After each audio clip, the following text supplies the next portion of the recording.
Welcome to the Soda Podcast.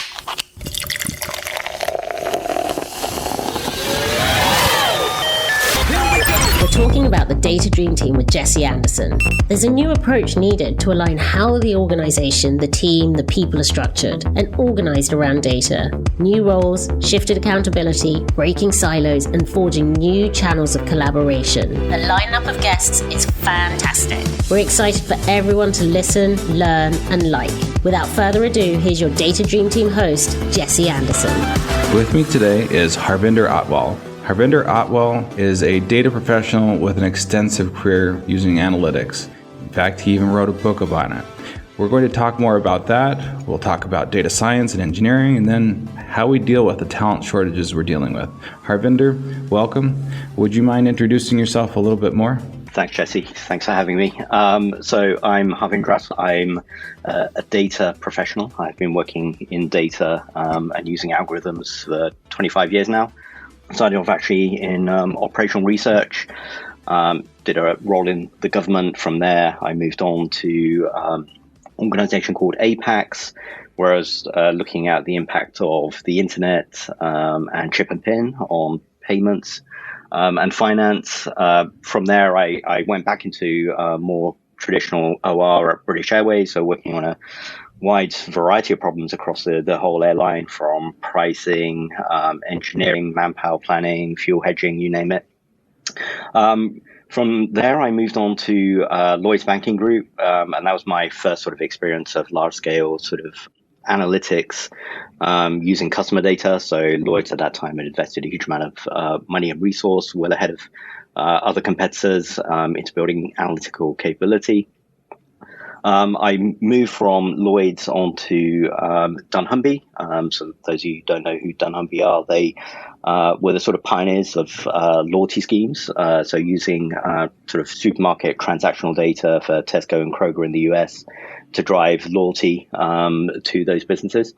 And then more recently, I've been working at Money Supermarket, which is the UK's largest price comparison site, allowing consumers to compare prices on a whole range of products from insurance, credit cards, home broadband. There's literally hundreds of products that you can come to our website and get a better deal on. Along the way, I've seen a lot of change in data and analytics, and we'll be talking a lot more about that through the podcast. Well, I'm excited to have you here because you have such a wide variety of experience. And those of you who don't know what OR is, that's operations research, which if you haven't ever gotten the chance to talk to somebody about that, it's fascinating because of the sheer amount of data that they look at and from an operations perspective. And so as you've looked over your career, you've actually shared your knowledge with people. You wrote a book called Practical Data Ops, Delivering Agile Data Science at Scale. This was an incredible book, and if you haven't read it, I highly suggest you do that. If you've already read DataDreamTeam's, my book, you know that I deal with data ops a little bit, and I really consider Harvinder's book, Practical Data Ops, to be complementary and really expand on that subject even more than I did. So I would highly suggest you read that as well. So with that said, tell us about your book and why you chose to write that. Yeah, so as I mentioned, I've been working in data analytics for 25 years, and a lot of the problems are still the same. They're still the same challenges. So if you look at the data about how well data is used in organizations, it's not exactly pretty. So according to New Vantage Partners, only 7.3% of organizations say that their data analytics is excellent. Only 22% of companies, according to Gartner, say that they're currently seeing a return on their investment in big data analytics. So there's definitely a challenge there.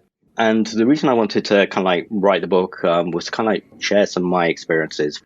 How do you try and overcome these challenges and drive better outcomes through data? And one of the problems is that a lot of people have been kind of repeating the same sort of things over the years around the need to deliver sort of actionable insight, to make the organization more data literate, to have self-service analytics and so on. But these things clearly were making a difference. So working in a digital first organization, I had a lot of experience working alongside software engineers, software developers, product specialists, so product managers, product owners, And I realized that they also had sort of similar challenges in terms of how do you deliver business impacts and beneficial outcomes when you're dealing with a lot of complexity and uncertainty. So I kind of started to apply a lot of their practices and methodologies to data, starting in the area of personalization, and found that with adaption, they could help deliver a lot more value to the organization. And I kind of wanted to kind of share that experience. At that time, I didn't know that it fell into the area of data ops. I thought I was just applying best practice methodologies from sort of related domains. It was only later when I kind of came across the work of people like Data Kitchen and others that I kind of realized that actually this wasn't unique to Money Supermarket at all. It was quite a common challenge across all organizations, and there were several people who were thinking along the same lines. Things like lean startup and how you can apply those to data. But data itself has some unique challenges compared to those areas. So although on the one hand, you can kind of think of it as sort of data product development, and you can apply product development and product management techniques to it, there are nuances to data. So for example, if you're building a software product, classic example is if you're building a code for a calculator, for example, you can develop that code, you can test it, and you can be pretty confident that the code will work as well as it does today in 100 years' time. The problem with data is that data is constantly changing, so data isn't always captured in a uniform and consistent way over time. There can be lots of edge cases in the data that you don't necessarily know about at the point you're doing development with data. So it's about adapting those techniques to data, and it's combining the sort of best practices from lean manufacturing, software development, product development, and applying those to data. And really my goal was just really to kind of like share my experience and help organizations kind of overcome some of these challenges and get away from a lot of the legacy thinking which still exists in a lot of organizations around, how you actually use data. So historically, data in a lot of organizations has meant, you build a data warehouse, you put some BI tooling on top, and off people go. Or more recently, it's about hiring data scientists, giving them a MacBook Pro, getting them to create AI, ML models, and hopefully some magic will happen and they'll create lots of value. And obviously those of us who have worked in this industry for a long time know that that's not the case at all. It is not the case. One of the things I really appreciate about what you did and other books in that same vein is when people share their personal experience, that firsthand experience, there's no substitute for it. And that's why part of the reason why I liked your book so much. You shared your firsthand experience doing this. So could you share with us another story about data? What is your greatest story that you've never told before? Okay, so this is, I guess it's not a data ops story. I guess this is more of a sort of interesting story from my career. It's from when I was at British Airways. So it's going back to about 2005. There was a fuel supply depot outside London, just to the north of London, which exploded. So at the time, it was actually the biggest, biggest fire or biggest explosion in Europe since World War II. It was so big, actually, I live about 30 miles away, it shook the windows of our house. Now, I didn't really think too much about it, but I just got a text from my manager of British Airways at the time, and he was... I was seconded to his team. So at the time I was seconded to the fuel team. I was looking at things like optimal fuel hedging strategies. And he just texted me to say, make sure you're in early tomorrow. So I was just curious. Didn't really make the connection between the two things. So I went in the next day and he told me that that fuel depot actually supplied a third of Heathrow's airport's fuel supply. So if you do the maths, you kind of realize that, within 3 days, the air's going to run out of fuel, and there's no way of making up that supply any other way. And I had basically a day or two to come up with some sort of plan. And basically, the plan I came up with was to basically get aircraft to fly in excess fuel so that they needed less of the airport on their outward journey again. So basically, I had to do a whole lot of complex modeling very, very quickly to understand how much excess fuel different aircraft on different routes could bring in. So aircraft have lots of limitations, like maximum takeoff weight, so they can't carry unlimited amounts of fuel. They also have maximum landing weights as well. So if they land too heavy with too much fuel, they'll break the undercarriage, which is also not great. So I had to do all this modeling, not just for British Airways, but for all the aircraft and airlines at Heathrow. And I managed to actually build a very, very accurate model because later on, the airport operator shared details of how much fuel all the different flights had actually used beforehand. And I actually came very, very close in my predictions to how much fuel each aircraft could actually carry and needed for any particular journey in any aircraft combination. So I guess that's one of my proudest moments, in my career, in that, I was able to keep basically the whole of Heathrow flying by calculating exactly how much each pilot needed to bring in excess fuel at the lowest possible cost from around the world. And probably very, very few people know how close Heathrow actually came to actually shutting down for several months as a result of that explosion. That is an awesome story. I loved it on many levels. Did you at least get a plaque? No, I wish I did. No, I think there are just a few pats on the back. All right. Unsung hero, Harvinder Atwal. You heard it here. Okay. So going back to what you were talking about before, we talked a little bit about data ops. Tell me more about the structures for those teams. Were you doing exactly like you talked about in the book for data ops, or were you doing something different? So yeah, maybe take a step back here around sort of team structures. And the fact is there's no sort of perfect team structure. Every organization structures in a different way. Amazon is different from Google, is different from Facebook, and so on. And it's really about choosing, I call it the least bad option for your organization. As I mentioned, there's no perfect way. You're going to have to make some compromises somewhere. Now, the way I look at it is, I've tried many different models. So typically in terms of team orientation, you might have functional teams, scientists, data engineers, testers, BI developers, and so on. Now, that's really great for that's really good for resource utilization because it means that everyone's always busy. As soon as someone is available, you can hand them a project or a piece of work to do. But it's not necessarily great for speed because there are actually interdependencies between teams. So if you think that there's a data lifecycle and a data journey, you have raw data, which is your start point, which is the data that you capture, through to your data product at the end.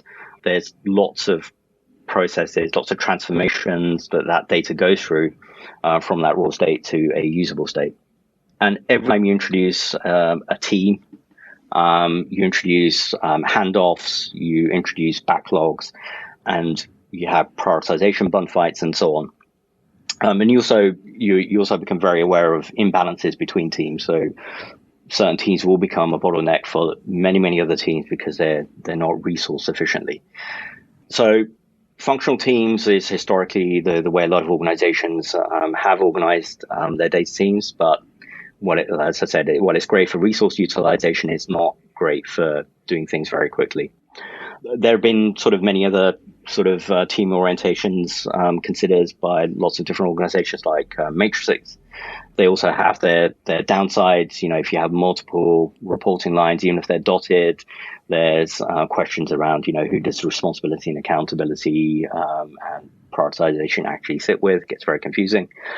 And then there are domain-orientated teams. So a domain might be a customer, product, value stream, segment, market, and so on. That's the kind of model that I've come to favor, having tried some of the others, which is to organize the data teams by a domain. So a domain for us might be some of our brands. It might be marketing. It might be the customer, anything at customer level, like personalization or communications. And the idea there is that essentially teams are longstanding and they're focused on the areas so they get to understand both the data and the stakeholders and also what's happening externally. The downside there, though, is that these teams could, in theory, become isolated from each other. So if you've got data scientists split across multiple teams, how do you enforce best practice, reusability, consistency of hiring and promotion, and so on? So that's where you have to be kind of very careful to make sure that these connections remain between these functional specialists. And there's various ways you can do that through, the Spotify model, chapters, guilds, there's communities of practice, centers of excellence, a specialist coordinator, and so on. So it explored various models, and that's kind of the model that I've kind of settled on, which is kind of what I think works best for an organization of our size. Obviously, when you get larger, Google are very famous for having very functional teams, as are Apple. You could consider changing your model again. And then there's another dimension which often gets overlooked, which is, the reporting lines and the team orientation don't necessarily have to be the same. A lot of organizations might start with a very centralized team, which will work on whatever they think is the highest priority across the whole of the organization, across the stakeholders they work with. That's good in a way, in that you're constantly making sure that you're working on the most valuable projects. But the downsides there are that you become a little bit detached. You become a bit of a consultancy and potentially a bit marginalized from the rest of the organization. And also because you're working on the highest priority things, which could be very different next week from what they were last week. There's very little in the way of continuity. So if you recall, DataOps is very sort of product versus project thinking. So difference being that whereas a project might have a very defined end date, a product will be long lasting. Therefore, you need to maintain that product. You need to iterate it. And it becomes quite difficult if you're a centralized team jumping from project to project to have that product mindset. I guess you could go to the other extreme, which is decentralized teams. And you can go to like the Netflix version of that, which is very decentralized, integrated teams where, they'll have data science for marketing, data science for product, and those teams are very independent.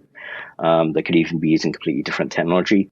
But again, I think that the best approach here is a little bit more of a hybrid approach where you have a central data function, but the teams are domain orientated and sort of embedded, or at least very closely aligned to a particular domain area. Kind of a very, very long answer. So the summary there is tried lots of different approaches to how you structure teams. The truth is there's no perfect way, but the one I've kind of settled on for our organization is you have domain orientated teams, long-standing, there's a sort of function, but those teams and those functional specialists do need to be tied together so that you are ensuring that best practice is spread across all those teams. So you mentioned that there's no one size fits all, but let's say I'm a CXO, CTO, Chief Analytics Officer, or VP, and I'm looking at my teams. How do I see when they're organized improperly? What would be that manifestation at that level? Yeah, I guess there are a few red flags. So one is when teams become too large, communication within teams becomes a challenge. When you find that your communication within a team is not working particularly well, that people are unaware of what other people are doing, or there's problems sequencing work within a team, that's usually a red flag that actually a team perhaps needs to be split. Another one would be if your teams are becoming bottlenecks for other teams. So, for example, if constantly people are coming to you for escalation, saying, I need my work prioritized, but it's being blocked by blah, then that's also usually a red flag to say, look, maybe we are not organized to optimize the flow. And there could be a number of reasons for that. So it could be you have bottlenecks in terms of skills, in which case it could just be a case of hiring the right people. Or it could be that actually your team has become too much of a functional silo and actually needs to become more cross-functional. The other red flag for me would be where there's also imbalances in terms of the output of your teams and the outcomes that they're driving. So you might have one team which is creating really great outcomes and another which, when you ask them to demonstrate the value that they're creating for the organization, they're struggling to kind of justify what they're actually creating and doing with their time. Thinking about the roles on a team, coming at this from different angles, what should we do if we can't build a full team? So to start off with a discussion, I think there are startups where they just plain don't have enough people yet. They're just too new. What do you think they should do? This is a common question I get, and you probably get too. Yeah, so startups are interesting because there's almost like a chicken and egg problem. So typically they want to hire a data scientist in order to essentially look at their data and understand what they can do with it. Or they might even have, defined problems where they think a data scientist or a data analyst as a specialist can come in. But the challenge is that the data scientists and the data analysts need good quality data. They need access to data. They need access to the platforms and technology to do their job. And if they don't have the support of a data engineer, they're going to struggle to do that themselves. Or if they try to do that themselves and do not have the right skills, they are building up technical debt and big problems for themselves in the future. But the problem is if you bring in a data engineer first, then the organization will be asking, well, what value are they creating? It very much does depend on the startup and its data and what they're trying to achieve. But I think on average, on balance, I do think it's best to invest in the data foundations first. Make sure that you have good quality data that people can work with, that you have the right platforms and technology in place, and then bring in data scientists and data analysts to work alongside that data engineer to refine that further. So now let's further refine that question. This is the other side of it. It's a medium-sized, it's a large-sized business, and they're just starting out. What would you say to them? So if it's a medium-sized business, they can actually afford to hire a bigger team to begin with. So I spoke a bit about domain-orientated teams and cross-functional teams. And the reason I'm kind of keen on cross-functional teams is that there's a famous bit of McKinsey research which showed that they're looking at companies across many different industries and trying to separate what made those companies who use data very successfully from those that didn't. And they had about sort of maybe half a dozen, 8 sort of key findings.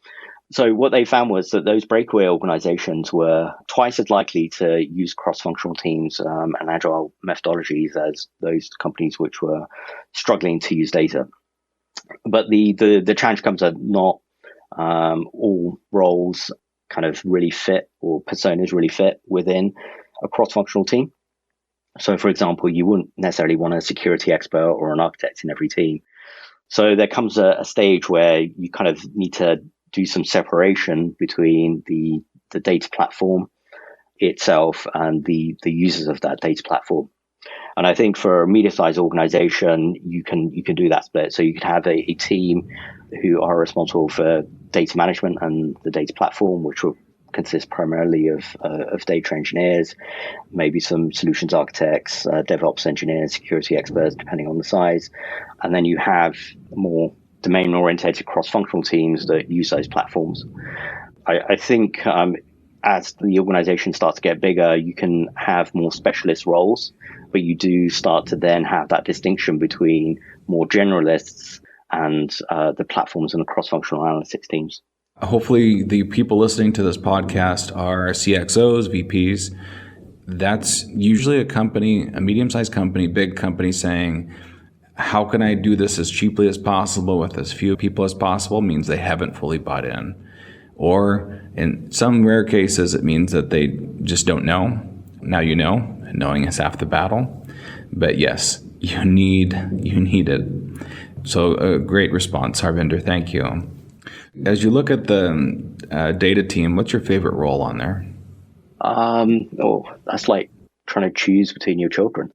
I have to admit, I have a lot of respect for data engineers. I think it's definitely probably the most challenging data role. And the reason I think that is data engineers usually sit between the data producers and the data consumers. By sitting in the middle, one of the challenges they have is that they're dealing with data producers who don't necessarily have any incentive to, produce good quality data or to often even communicate changes in that data capture process. So they have to deal with ever-changing data. Often they're not notified of those changes. And then they're dealing with data consumers who are very demanding. So they're always asking for more data. And part of that is natural.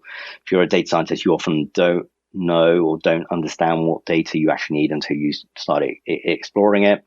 But it's those data consumers that create the models, that create the analytics, that create the recommendations, that kind of get deployed it. So the data engineers are often, the very unsung heroes within data teams, and so for that reason, I think they deserve a lot of respect. Well, thank you. Sometimes my writing is accused of being too data engineering focused. I do that to overcome the focus that's on the data scientists. So thank you for shining that light on the data engineers and why their job is so difficult. Yeah, I mean, I think they do deserve the spotlight in a lot of organizations. It's, like the old saying that, some roles don't get noticed until things go wrong. And then everyone's pointing fingers. But most of the time, things do go right. And people should be definitely rewarded for that. So one of the things I like to do is more like group therapy of saying that problem that you're experiencing is actually relatively common. So would you mind telling us about a challenge that you've encountered frequently when you're dealing with data teams? I mean, that challenge I kind of spoke about with data producers is quite common. Well, I think there's a couple of sort of common challenges. Data producers, they often don't understand how the data is used within an organization. They don't think of the downstream consequences of the changes they might make.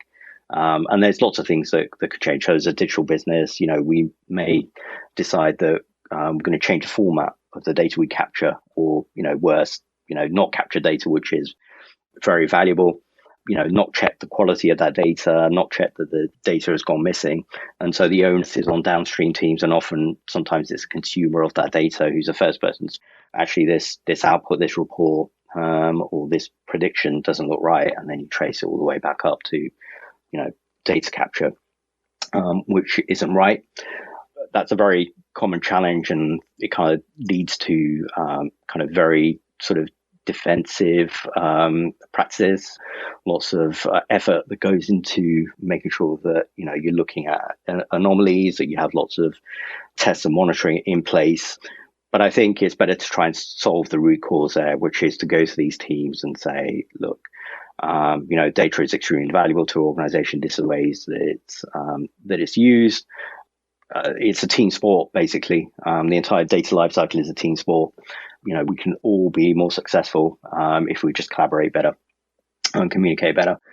And then the other extreme with data consumers, the challenge is that they often don't understand what they need or how best to use data. So a lot of effort goes into making sure that you are, firstly, I think the best way to overcome this problem is to be very much aligned on outcomes, to share targets and objectives with your stakeholders, to make sure that you're working together and you're fully aligned. And a lot of work needs to go into making sure that you are communicating how data is best used to reach those objectives. Because one of the challenges is that everyone, or most people in organizations, are quite numerate. So they think they know how to use data. But the challenge is a little bit of knowledge can be very dangerous. The world has moved on in terms of the analytical techniques and how you can use data, predictive, prescriptive analytics to reach your goals. But a lot of people who are not from a statistical data science background or an operational research background like myself wouldn't know that. And so naturally, they would think about using data in a different way. So those are the two sort of core challenges that I kind of see is, data consumers don't know how to get the best out of data, and data producers don't know how that data is used and how they can help data teams be more successful. So we've talked a lot about what the data team is responsible for. What do you think they aren't responsible for? Yeah, so for me, data is, we want data to help make better decisions, ultimately, at the end of the day. So, whether it's, going onto Netflix and getting a recommendation for, the next, movie or TV episode that you should watch, that's a decision, right? It's like, of all the content that Netflix has on its platform, what is the most relevant to display to you on the screen at that point in time? Or for Amazon, what is the right product? Or for Google Maps, what is the best route for you? These are all examples of how you use data to make a better decision than you would be able to in the sense of data and having to go on gut feel and human judgment. So if you think about it from that perspective, the role of the data teams is to support data-driven decision-making and specifically analytical decision-making, or it could be data products that enable other people or other systems and processes to make better decisions. And so for me, anything that falls outside that remit should not be the responsibility for a data team. So looking at transactions so that you can bill your customers, for example, I don't necessarily think that should be the remit of a data team necessarily. So yeah, that's kind of like where I kind of draw the cutoff. If it's an operational use of data that doesn't necessarily need decisioning, it's just very straightforward logic, business logic, that falls outside the remit of the data teams. Although, it can be pretty gray because the same data can be used for multiple purposes. Excellent. As we put together this podcast, we talked a little bit about the difficulties we're having. And this is a difficulty that we're seeing not just in Europe, we're seeing this in the US, I have clients in South America, we're hitting this. We're having a talent shortage right now. And that talent shortage is in all areas of data teams. So that leaves companies with some difficulties that both of us have highlighted. So to start off with, what would we do? How would we try to look internally at people and try to see if they are viable parts of a data team? Yeah, I mean, the supply-demand imbalance continues to persist. I was looking at sort of LinkedIn's Jobs on the Rise report the other day, and data science is they're in the top 15 fastest growing jobs still. Both in the US and the UK, data engineering was up there too. So yeah, it's a common challenge globally. I think looking internally, yes, I have had some experience of people making the transition from, say, software engineering to data engineering, or from a sort of analytically orientated role to data analyst and then on to data scientist. But I think there are some pros in that approach. I mean, naturally hiring someone who has the aptitude, ambition, and has kind of understanding of the organization today and how it works is helpful. I think there are also some cons. So I think working with data requires a particular mindset. Going back to the example I shared earlier around, if you're in software engineering, things are a little bit more black and white in terms of, you test your code, either passes its test or it doesn't. With data, you are dealing with both code, which needs to be correct, but also data and edge cases and lots of things that can go wrong. You can have missing data, duplicate data, changing formats, data out of bounds, and so on. And then the data science end, you need to have an understanding of advanced analytics, so ML and so on. So I do think you need a particular mindset and a set of foundational skills, technical skills to begin with, that while some people in the organization may have that and can be transitioned, and we have done that with people, I think there are actually relatively few people with those existing skills in the organization. There are always really good people who are really curious, ambitious, willing to learn, pick up new skills, who are very hungry and eager to make that transition, and you can work with them. We offer training with sponsor people for certifications and so on to help them on that journey. But I do think you need to think very carefully around, do you have the right people internally versus trying to hire people externally and creating a pipeline that way. So speaking of those external people, I have a sneaking suspicion that there will be people who are trying to break into data engineering and data science that are listening to this podcast. I saw a meme the other day where it was giving a choice on which video do you watch. Do you watch the video on YouTube about how to pass a FANG test, your employment test, getting an interview, or do you actually buckle down and watch that introductory video and actually get your skills? And everybody is asking the question of, how do I just pass that interview? That's, in my opinion, the wrong way. So what's your advice there, Harvinder? Yeah, I mean, if it's, getting into the FANGs is really tough. Obviously, they have many applicants per role, and they set the bar very high. Yeah, I mean, if people want to go for that moonshot, fine. I won't want to stop anyone. But I think if you are completely new to the area, your best route in is through a more progressive path. Firstly, if you don't have any experience, then really you need to kind of demonstrate that you do actually have the aptitude for it. So thankfully these days there's lots of very, very high quality online training that you can undertake. I would try and find a way of demonstrating how you can apply that within your current role first. So that at least when you're talking to an interviewer or applying for roles, you have evidence that actually it's not just curiosity. I can actually apply what I've learned to real world business problems. And then the other thing I'd say is, your technical skills and your technical foundation will obviously get you through the door, get you through your early years of your career. But then the progression from there depends on other skills. So most people in organizations are not data literate, and they won't necessarily be so anytime soon. So it's about how do you communicate what you can do for the rest of the organization in a way that they can understand, that they are persuaded and influenced by.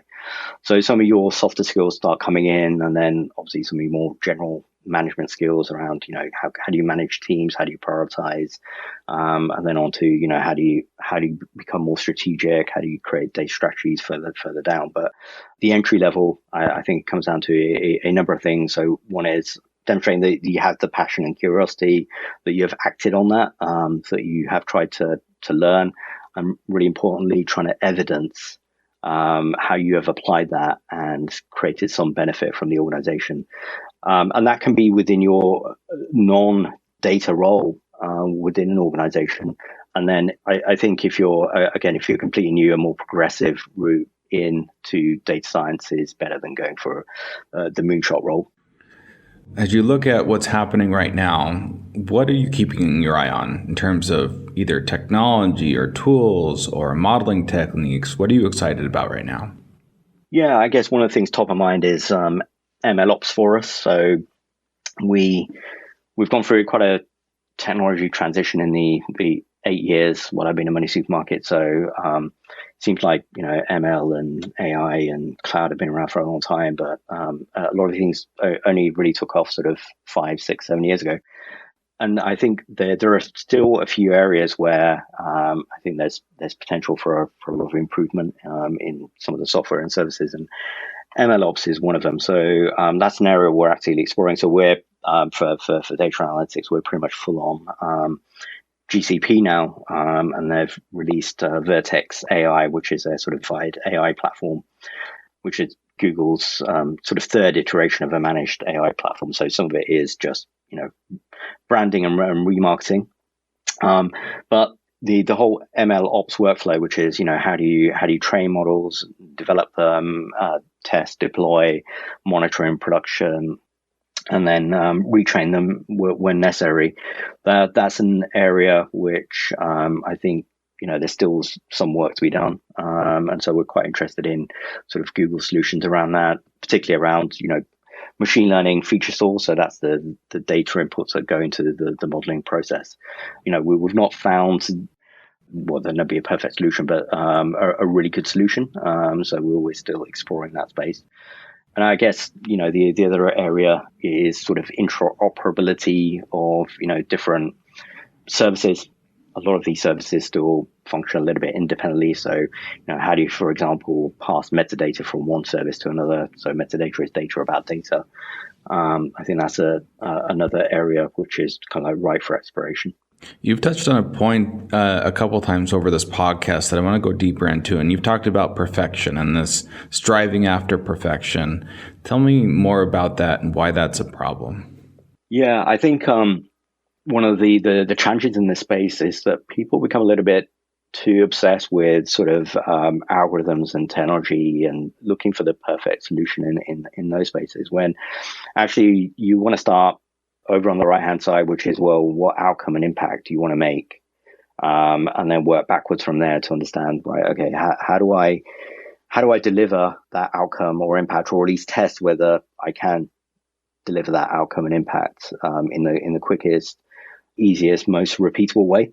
And I think one of the challenges, which may be linked to the fact that a lot of data scientists in organizations struggle to make an impact, is they try and focus on the things which are in their control. So they can spend a lot of time tweaking the machine learning models, striving for the perfect model, the highest accuracy score they can, because that's within their control, as opposed to trying to persuade the stakeholders within the organization that actually they should be using data and ML to help automate their decisions, because that's a much harder conversation to be had, or talking to their IT team around, right, how do we get access to the data we need, or the platforms to productionize our data products and our outputs. A good process and a good team will beat out the perfect technology every single time, because a good team and good process will be constantly iterating and trying to understand how they can do better. So start with the minimum viable product, test out whether it's something that you should actually be developing further, and then you can always iterate and make it better, rather than trying to go for the perfect model, spending lots of time trying to deliver that, and then finding, well, actually it doesn't actually produce any meaningful impact at all. And I think it's the same with data engineering and technology. People are always looking for the perfect technology that's going to solve their problems, that will automate everything for them, and it just doesn't exist, and it will never exist, because things keep moving. The analogy I use is that iPhone that you buy that you think is absolutely amazing. In 2 years' time, you'll just be looking at it thinking, this is so obsolete, I need to chuck it away and get the latest model now. And it's the same with technology. There's no point sort of obsessing about the perfect technology, because it'll be constantly evolving. It's just, what is the best technology for you to use at that point in time, knowing that you will have to evolve it. Could you share with us, what is it that you never compromise on? So for me, it's that outcome focus. So I think you really must always be focused on the outcome that you're trying to drive, and working back from there. That requires quite a few things. So making sure that you have measurement in place, so you do understand the impact that you are making. Make sure that you focus on that entire data lifecycle as well. So you're never going to get a great outcome if you've got really bad data quality. So it's garbage in, garbage out. So it forces you to focus on things like data management, data quality, your processes, and how you can improve the velocity within your team. So that's what I always try and keep at the forefront of my mind. And then if you focus on that, then everything else will naturally start to fall in place. And so you will focus on all the right things if you are focused on delivering the right impacts.